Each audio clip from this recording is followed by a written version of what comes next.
So my name's Major Gethin Davies. My last job within the brigade was as Ops Officer of our 2nd Battalion out in Brunei, and I joined the RGR after commissioning. I commissioned first into the Royal Welsh and decided to transfer to the Gurkhas down the line. I first went to Nepal in 2011, which was a quick Google search of the Himalayas, and I just was really interested as to what the place was like, and instantly was hooked on the culture, the people, and of course the geography. And since 2011 I've been back to Nepal on 13 different climbing expeditions, principally focused in the central Himalayas, but also visiting lesser transited areas of the Himalayas. I've always been passionate about the outdoors, and climbing, and growing up in the Brecon Beacons led me to sort of climbing in its very basic form. And of course there is no mountain range like the Himalayas in terms of height and ruggedness and terrain. And so I always had my eye on going there, and I probably just didn't realise how much I'd fall in love with it. And it just keeps pulling me back, because I just don't think there's climbing like it anywhere else in the world. I went to Everest in 2019. It was quite a spur of the moment expedition. I had a call from a friend who I'd climbed on Manaslu with a couple of years before, which is the 8th highest mountain in the world, which straddles just above 8,000 metres. And he said, "Hey, we're going off to Everest this spring, do you want to come with?" And of course I jumped at the chance. And I only found out that we were expecting a baby about 10 days before departing for Nepal. So we went in for a really quick early scan to check that the baby was healthy. And I took the photo of the scan with me. And I carried it for the entire expedition, which was really special to me.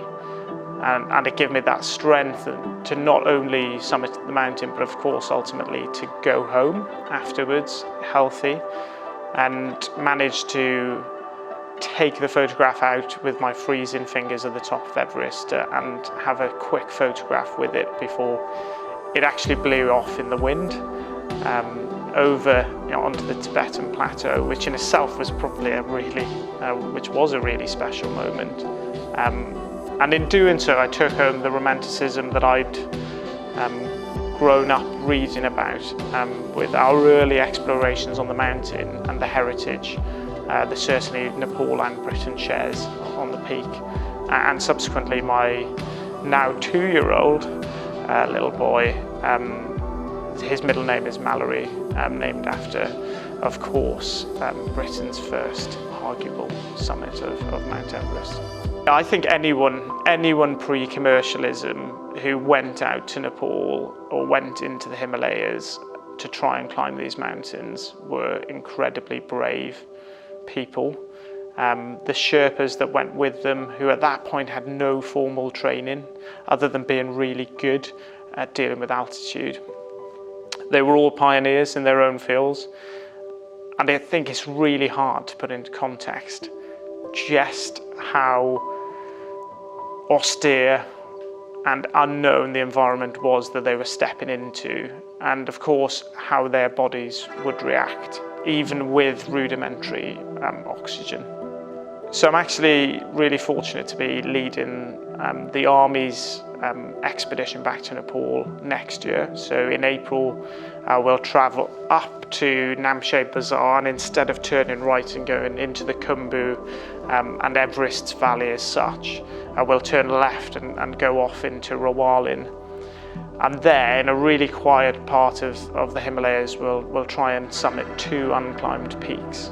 And in doing so, taking a combined team of British Army soldiers from across all of the cap badges, but of course with a core nucleus of Gurkhas, so that it's a first summit not only for us as the British Army, but Britain and Nepal combined.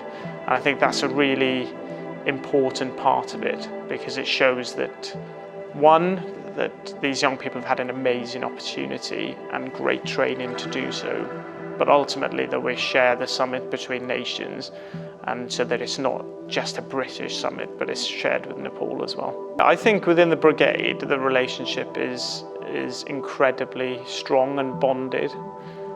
I think modern Nepal has a lot of Western influence, whether that's the UK or America, certainly Europe as a whole. But I think Britain is always very close to the heart of a Nepali person, and equally Nepal is to us.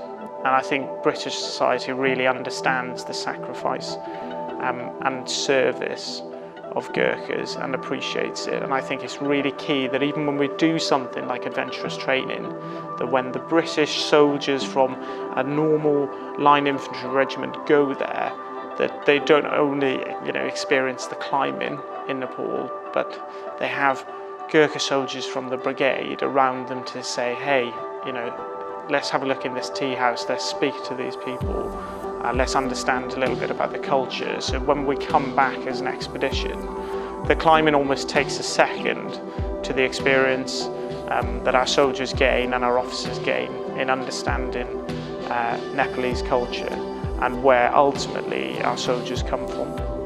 What would you say to anyone who's looking to go up to Nepal, following your footsteps, I guess? So I'd say do it. It's the single best thing I've ever done. To experience the culture and the people and the kindness and humility is a real leveller.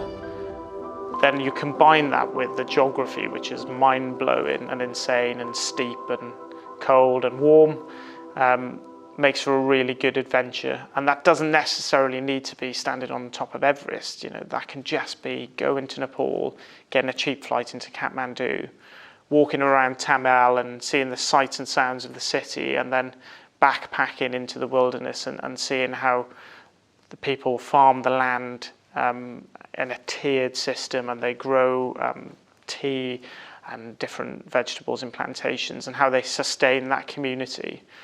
Because Nepal is changing. In the 10 years that I've been travelling back and forth to Nepal, the change is astronomical. And so if you have a view to go and have an adventure in Nepal, I'd say go now and then keep going, because every time the experience will be completely different.